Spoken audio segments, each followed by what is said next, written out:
নমস্কার, মৌদীপ ওয়ার্ল্ড চ্যানেলে আপনাদের সবাইকে জানাই স্বাগত। আশা করি আপনারা সবাই খুব ভালো আছেন, আমরাও খুব ভালো আছি। আজকের ভিডিওটা কী নিয়ে নিশ্চয়ই বুঝতে পারছেন। এটা হলো আমার রুমের একদম বাইরের পরিবেশটা। আর ওই যে দূরে দেখা যাচ্ছে ওটা হলো একটা মন্দির। সকালে ঘুম ভাঙলে বাইরে এলে এই মন্দিরটা আগে চোখের সামনে পড়ে, বেশ ভালোই লাগে।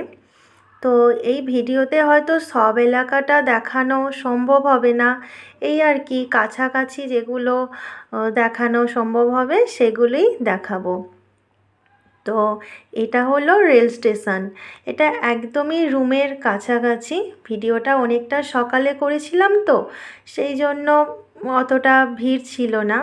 অতটা এখানে রেল স্টেশনগুলো ভিড়ও হয় না, ওই মোটামুটি আর কি হয়। এখানে বেশি ভিড় দেখা যায় মেট্রো আর এমনি রোড রাস্তায় দেখা যায় বেশি ভিড়। আর এটা হলো মেট্রো স্টেশন, এটাও না একদম রুমের কাছে।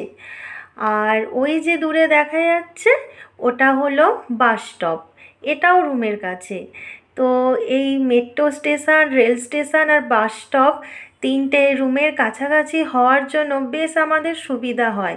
ওর অফিস যেতে আসতে তো সুবিধা হয়, তার সাথে কোথাও বেড়াতে ঘুরতে গেলে সেটাও বেশ সুবিধা হয়, ফেরার কোনো চাপ থাকে না। আর এই যে এটা দেখা যাচ্ছে এটা একটা মন্দির, এটা মেট্রো স্টেশনের একদম নিচে।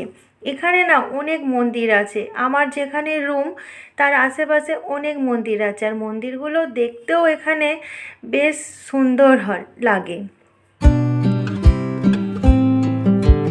বেশ নকশা করা থাকে তো ভালো লাগে। আর এই ভিডিওটা করেছিলাম সন্ধ্যার দিকে। এই দেখুন আর একটা মন্দির, এই মন্দিরটা আমি প্রতি সোমবার পূজা দিতে আসি, ওই আর কি শিবের মাথায় জল ঢালতে আসি। আর এটা হলো মেন মার্কেট, যেখানে সমস্ত কিছু পাওয়া যায়, যেমন আর কি একটা মার্কেটে যা পাওয়া যায় সেটাই পাওয়া যায় এখানে। সব কিছু পাওয়া গেলেও একটা জিনিস পেতে যেটা খুব সমস্যা হয় সেটা হলো মাছ, যেটা একদমই ভালো ফ্রেশ মাছ পাই। ফ্রেশ মাছের ব্যাপার নয়, মানে আর কি এই মার্কেটটার মধ্যে কোনো মাছের বাজার নেই, আছে যেটা অনেকটা দূরে যেতে হবে। আর রোজ তো আমাদের পক্ষে সেটা যাওয়া সম্ভব হয়ে ওঠে। পাই মাছ ওই সপ্তাহে একদিন হাট বসে, সেখান থেকেই নেওয়া হয়। অন্য এলাকায় পাওয়া যায়, আসলে সব এলাকা তো সমান না, এখানে পাওয়া যায় না। একটা গণেশ পূজা হয়, যেটা মার্কেটের মধ্যেই একটা পূজা হয়।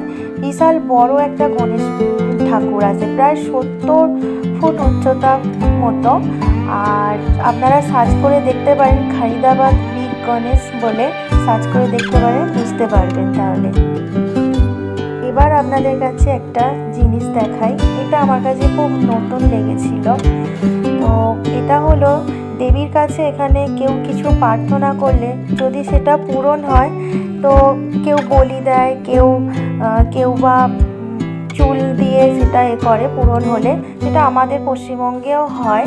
কিন্তু এটা আমার কাছে নতুন লাগলো যে কোনো মনস্কামনা পূর্ণ হলে এই রকমও নাকি করে। তো পাশে জিজ্ঞাসা করে এটাই জানতে পারলাম। এটাই ছিল আমার রুমের কাছাকাছি এলাকা। কেমন লাগলো অবশ্যই। তো ভিডিওটা এখানেই শেষ করছি, সবাই ভালো থাকবেন, সুস্থ থাকবেন।